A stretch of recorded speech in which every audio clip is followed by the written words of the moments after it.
All right, what up, Hangout Gang? Crypto Crane here. Here with my boy Eric. We're sitting here talking about trust and self custody of crypto trust and whatnot. And he had something interesting about Wyoming and just getting the LLC, opening up a trust in Wyoming, getting the LLC to shell it, and then just go from there. Yeah, so this is meaty, man. This is gold right here. So imagine, I'm a dad. I got a couple of kids. So imagine you got a couple of kids, and I take out a life insurance policy called an IUL. Let's say it's $1 million.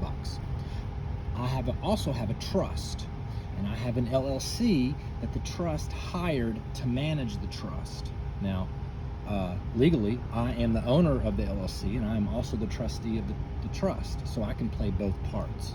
Right. So, but if I have a UIL life insurance policy and I die, that life insurance policy is not paid to my kids directly.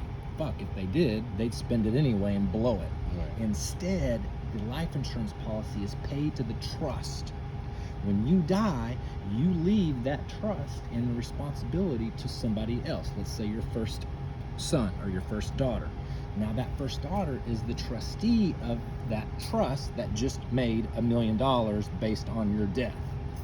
Let's say that the daughter wants to go buy a house and she wants to borrow $1 million. Well, she can go to the bank and pay fucking interest, or she can go to the IUL account that's in your trust and borrow from that.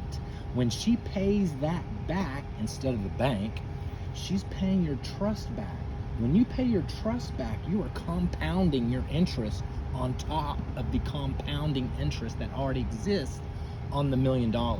So you are compounding the compounded part of the interest. So in other words, you basically have a $1 million bank you can borrow from anytime you want, and then when you pay it back, you actually grow that account even faster and larger. The cool part is that you can do this with every fucking family member you have. So if you take out an insurance policy on all your family members and they all fucking die, and that policy pays out to the trustee or to the trust, whoever the trustee is has responsibility for that money. Anybody in your family can go to you and borrow money out of that trust, and when they pay it back, that trust grows like exponentially.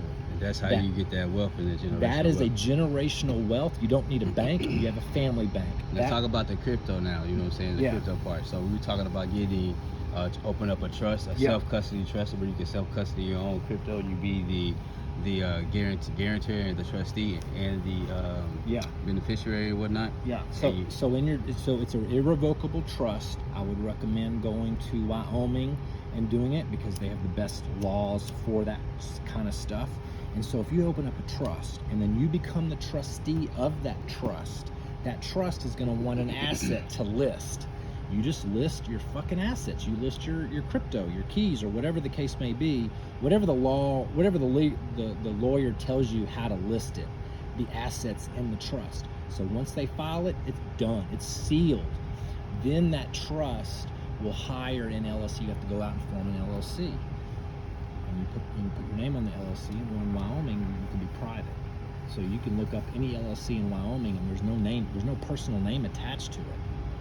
It's all private. And so let's say the IRS, or let's say Uncle Bob wants to come collect on $100,000 you owe him for something.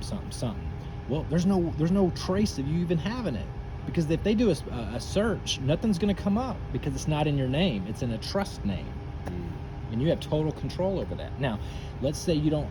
Let's say you're going to die and you're next to kin. You're not confident that they're going to be responsible.